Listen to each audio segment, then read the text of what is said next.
Dear students, photochemistry of alkene के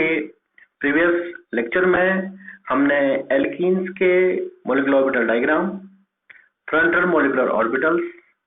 and alkenes की excited states के बारे में डिस्कस किया था। और इसी क्रम में आज हम इस लेक्चर में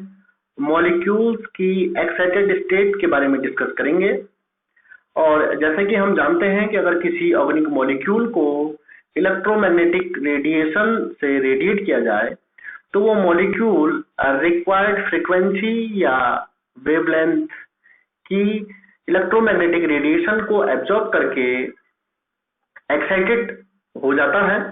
और इस प्रकार वो हायर एनर्जी लेवल में प्रमोट हो जाता है, क्योंकि आप जानते हैं कि मॉलिक्यूल एक्स्ट्रा एनर्जी एब्जॉर्ब करके हायर एनर्जी लेवल में प्रमोट हुआ है तो यह मॉलिक्यूल की एक अनस्टेबल कंडीशन होती है और मॉलिक्यूल इस कंडीशन में या इस एक्साइटेड स्टेट में बहुत लंबे समय तक एग्जिस्ट नहीं कर सकता है। तो मॉलिक्यूल या तो उस एक्स्ट्रा एनर्जी को किसी न किसी रूप में रिलीज करके दोबारा से ग्राउंड स्टेट में आ जाता है या फिर वह फोटोकेमिकल रिएक्शंस में पार्टिसिपेट करके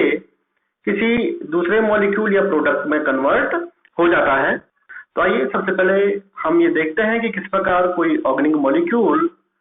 इलेक्ट्रोमैग्नेटिक रेडिएशन को एब्जॉर्ब करके एक्साइटेड हो जाता है या हायर एनर्जी लेवल में प्रमोट जाता है और वहां से वह किस प्रकार इस एक्स्ट्रा एनर्जी को रिलीज करके ग्राउंड स्टेट में या फिर फोटोकेमिकल रिएक्शंस में पार्टिसिपेट करता है। तो इन सब को डिस्कस करने के लिए हम ज़ेबलॉन्स्की डायग्राम को डिस्कस करेंगे। तो जैसा कि हम जानते हैं कि अगर किसी ऑर्गेनिक मॉलिक्यूल को अगर हम इलेक्ट्रोमैग्नेटिक रेडिएशन से रेडिएट करें तो वह रिक्वायर्ड फ्रीक्वेंसी या वेवलेंथ की रेडिएशन को एब्जॉर्ब करके हायर इलेक्ट्रॉनिक स्टेट या हायर एनर्जी लेवल में प्रमोट हो जाता है। तो जैसा कि हम जानते हैं कि मॉलिक्यूल जो कि ग्राउंड स्टेट में प्रेजेंट होता है, अगर वह एक्स्ट्रा एनर्जी को एब्जॉर्ब करके हायर एनर्जी लेवल में कन्वर्ट हो रहा है तो वह सबसे पहले सिंगलेट एक्साइटेड स्टेट में ही कन्वर्ट होगा। लेकिन ये जरूरी नहीं कि मॉलिक्यूल ग्राउंड स्टेट से लोएस्ट सिंगलेट स्टेट में ही प्रमोट हो, वह हायर सिंगलेट स्टेट्स में भी प्रमोट हो सकता है, जिनको कि हम S2, S3 और S4 के नाम से जानते हैं। तो यहाँ पे इस डायग्राम में आप देख सकते हैं, जैसे ये मॉलिक्यूल जब हमारा ग्राउंड स्टेट में प्रेजेंट होता है तो इसे हम S0 के नाम से जान रहे हैं, लेकिन जब वह रिक्वायर्ड रेडिएशन की या वेवलेंथ की इलेक्ट्रोमैग्नेटिक रेडिएशन को एब्जॉर्ब करता है तो यह सिंगलेट एक्साइटेड स्टेट में प्रमोट हो जाता है। लेकिन यह जरूरी नहीं कि वह हमेशा लोएस्ट सिंगलेट एक्साइटेड स्टेट में ही प्रमोट हो, वह हायर सिंगलेट एक्साइटेड स्टेट में भी प्रमोट हो सकता है, जिनको कि हम S2, S3, S4 के नाम से जानते हैं। लेकिन molecule in higher excited states में ज्यादा लंबे समय तक नहीं रह सकता है और वह तुरंत ही अपनी इस एक्स्ट्रा एनर्जी को रिलीज करके लोएस्ट एक्साइटेड स्टेट, जिसे कि हम S1 कहते हैं, इसमें पहुंच जाता है। तो जब यह हायर एक्साइटेड स्टेट से लोएस्ट एक्साइटेड स्टेट में पहुंचता है तो इस दौरान यह इस एक्स्ट्रा एनर्जी को नॉन रेडिएटिव प्रोसेस के थ्रू सराउंडिंग के मॉलिक्यूल्स को ट्रांसफर कर देता है और इस प्रकार उन सराउंडिंग्स के मॉलिक्यूल्स का वाइब्रेशन लेवल बढ़ जाता है, या ये हम कह सकते हैं कि सराउंडिंग के मॉलिक्यूल्स को वह एक्साइटेड कर देता है और वह molecule lowest singlet excited state में पहुंच जाता है। तो यहाँ पे ध्यान देने वाली बात यह है कि अगर कोई मॉलिक्यूल ग्राउंड स्टेट से एक्साइटेड होकर के अपर एक्साइटेड स्टेट्स में पहुंच जा रहा है, सपोज वो S2 में पहुंच गया या S3 में पहुंच गया, S4 में पहुंच जा रहा है, तो यह तो वो मॉलिक्यूल इन अपर एक्साइटेड स्टेट से एनर्जी किसी भी फॉर्म में रिलीज करके सीधे ग्राउंड स्टेट में नहीं पहुंच सकता है। ये मॉलिक्यूल जो कि अपर एक्साइटेड स्टेट में अगर पहुंचा है तो वह एनर्जी रिलीज करके उसे पहले लोएस्ट एक्साइटेड स्टेट में ही पहुंचना पड़ेगा, जिसे कि हम S1 के नाम से जानते हैं। ये बात ध्यान देने वाली बात है कि मॉलिक्यूल अगर अपर एक्साइटेड स्टेट्स में पहुंच जा रहा है तो वह एनर्जी को रिलीज करके सीधे ग्राउंड स्टेट में नहीं पहुंच सकता है, उसे पहले लोएस्ट एक्साइटेड स्टेट में पहुंचना पड़ेगा, यानी कि S1 में उसे पहुंचना पड़ेगा। तो जैसे मैंने कहा कि मॉलिक्यूल अगर ग्राउंड स्टेट से एक्साइटेड होकर के अपर एक्साइटेड स्टेट्स में पहुंच जा रहा है तो ये यहाँ पे उसका जो लाइफ टाइम होता है ये बहुत ही शॉर्ट होता है। तो यह मॉलिक्यूल 10⁻⁻11 सेकेंड में ही यह मॉलिक्यूल अपनी एक्स्ट्रा एनर्जी को नॉन रेडिएटिव प्रोसेस के थ्रू रिलीज करके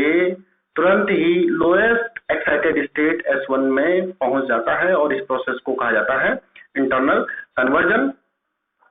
और ये मॉलिक्यूल अपर एक्साइटेड स्टेट से जब लोएस्ट एक्साइटेड स्टेट में पहुंचते हैं तो वो अपनी एनर्जी को अपने सराउंडिंग के मॉलिक्यूल्स को ट्रांसफर कर देते हैं और उन मॉलिक्यूल्स को ये एक्साइटेड कर देते हैं। अब जब molecule lowest singlet excited state पे पहुंच जाता है तो यहाँ से मॉलिक्यूल अपनी एक्स्ट्रा एनर्जी को रिलीज करके यह ग्राउंड स्टेट में पहुंच सकता है। दूसरा,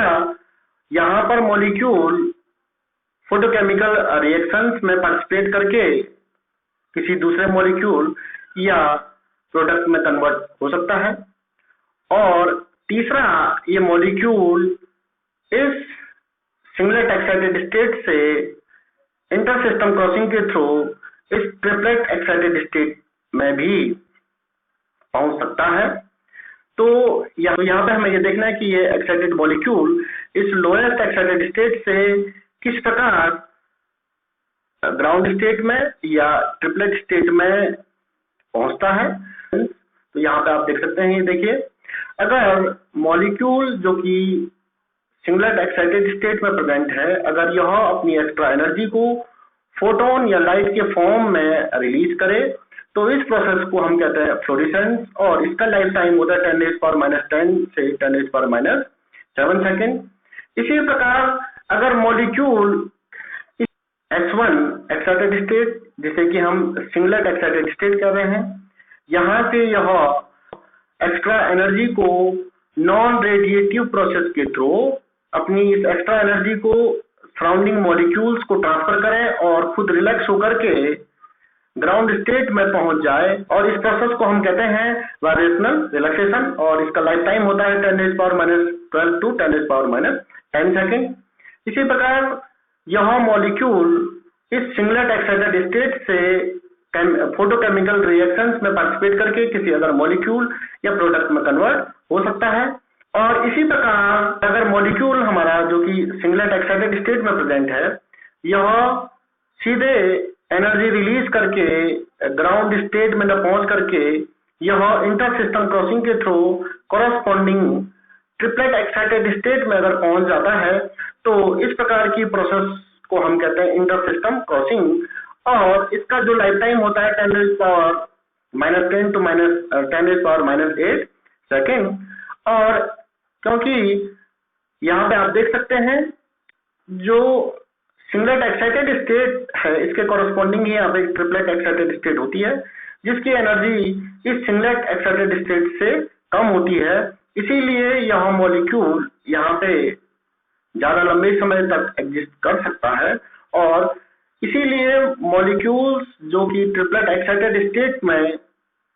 पहुंच जाते हैं वो फोटोकेमिकल रिएक्शंस में ज्यादा पार्टिसिपेट कर सकते हैं। और यहाँ पे एक समझने वाली बात यह है,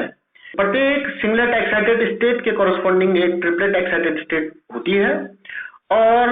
इस ट्रिपलेट एक्साइटेड स्टेट की एनर्जी इस कॉरस्पॉन्डिंग सिंगलेट एक्साइटेड स्टेट के कंपैरिजन में कम होती है। इसीलिए ये ट्रिपलेट एक्साइटेड स्टेट इसके कंपैरिजन में ज्यादा स्टेबल होती है। जैसे यहाँ पे देख सकते हैं हम, ये S1 के कॉरस्पॉन्डिंग यहाँ पे ये T1 एक्साइटेड स्टेट है। उसी प्रकार ये S2 के कॉरस्पॉन्डिंग इससे लोअर एनर्जी की एक कॉरस्पॉन्डिंग ट्रिपलेट एक्साइटेड स्टेट होगी, जिसको कि हम T2 का नाम दे सकते हैं। इसी प्रकार प्रत्येक सिंगलेट एक्साइटेड स्टेट की कॉरस्पॉन्डिंग एक ट्रिपलेट एक्साइटेड स्टेट प्रेजेंट होती है। और मॉलिक्यूल जो कि लोएस्ट सिंगलेट एक्साइटेड स्टेट में प्रेजेंट होता है, यह इंटर सिस्टम क्रॉसिंग के थ्रू इस कॉरस्पॉन्डिंग ट्रिपलेट एक्साइटेड स्टेट में पहुंच सकता है। और अगर मॉलिक्यूल जो कि ट्रिपलेट एक्साइटेड स्टेट में अगर पहुंच गया है, तो यहाँ से ये उसी प्रोसेस के थ्रू रिलैक्स होकर के अगेन ग्राउंड स्टेट में पहुंच जाता है। तो जब मॉलिक्यूल सिंगलेट एक्साइटेड स्टेट से ट्रिपलेट एक्साइटेड स्टेट में पहुंचता है, तो यह प्रोसेस इंटर सिस्टम क्रॉसिंग की प्रोसेस कहलाती है। जब मॉलिक्यूल सिंगलेट एक्साइटेड स्टेट से ट्रिपलेट एक्साइटेड स्टेट में पहुंचता है, तो इस दौरान उसकी मल्टीप्लिसिटी चेंज होती है और यह एक फॉरबिडन प्रोसेस है। लेकिन फोटोकेमिकली यह बहुत इंपॉर्टेंट फिनोमिनन है, क्योंकि मॉलिक्यूल इस ट्रिपलेट एक्साइटेड स्टेट में कंपैरेटिवली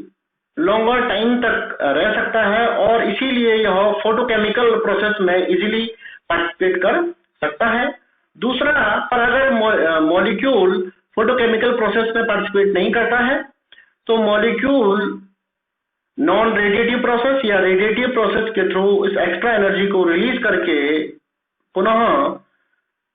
ग्राउंड स्टेट में या S0 स्टेट में पहुंच जाता है। और ट्रिपलेट एक्साइटेड स्टेट से मॉलिक्यूल नॉन रेडिएटिव प्रोसेस के थ्रू एक्स्ट्रा एनर्जी को रिलीज करके ग्राउंड स्टेट में पहुंच सकता है। और इस प्रोसेस को वाइब्रेशनल रिलैक्सेशन कहते हैं, क्योंकि ये इस एक्स्ट्रा एनर्जी को सराउंडिंग मॉलिक्यूल्स को ट्रांसफर करता है और रिलैक्स होकर के ग्राउंड स्टेट या S0 स्टेट में पहुंच जाता है। दूसरा, मॉलिक्यूल इस ट्रिपलेट एक्साइटेड स्टेट से रेडिएटिव प्रोसेस के थ्रू या अपनी एक्स्ट्रा एनर्जी को फोटॉन्स या लाइट के फॉर्म में रिलीज करके ग्राउंड स्टेट या S0 स्टेट में पहुंच सकता है। और इस प्रोसेस को हम कहते हैं फॉस्फोरेसेंस। तो यहाँ पे आप देख सकते हैं कि मॉलिक्यूल अगर S1 या सिंगलेट एक्साइटेड स्टेट से रेडिएटिव प्रोसेस के थ्रू या लाइट या फोटोन के फॉर्म में एक्स्ट्रा एनर्जी को रिलीज करके ग्राउंड स्टेट या S1 स्टेट में पहुंच रहा है, तो इस प्रोसेस को हम कहते हैं फ्लोरेसेंस। और इसी के कॉरस्पॉन्डिंग अगर मॉलिक्यूल ट्रिपलेट एक्साइटेड स्टेट से अपनी एक्स्ट्रा एनर्जी को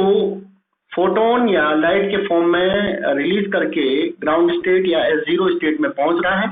तो इस प्रोसेस को हम कह रहे हैं फॉस्फोरेसेंस। इन दोनों प्रोसेस में ये अंतर है, फ्लोरेसेंस हमारा रेडिएशन,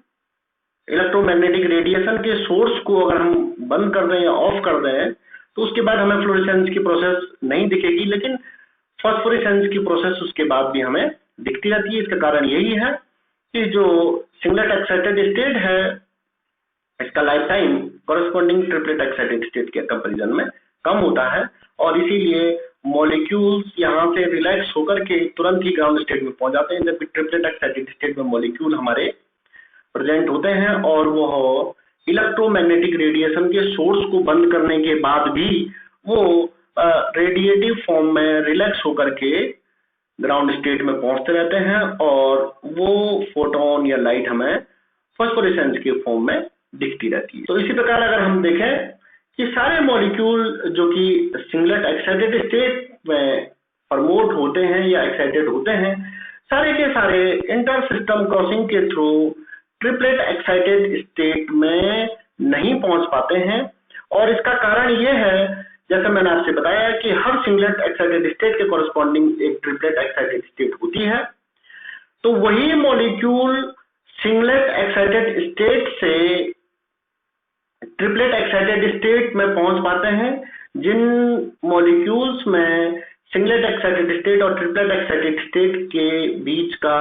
एनर्जी गैप बहुत कम हो, उन्हीं मॉलिक्यूल्स में इंटर सिस्टम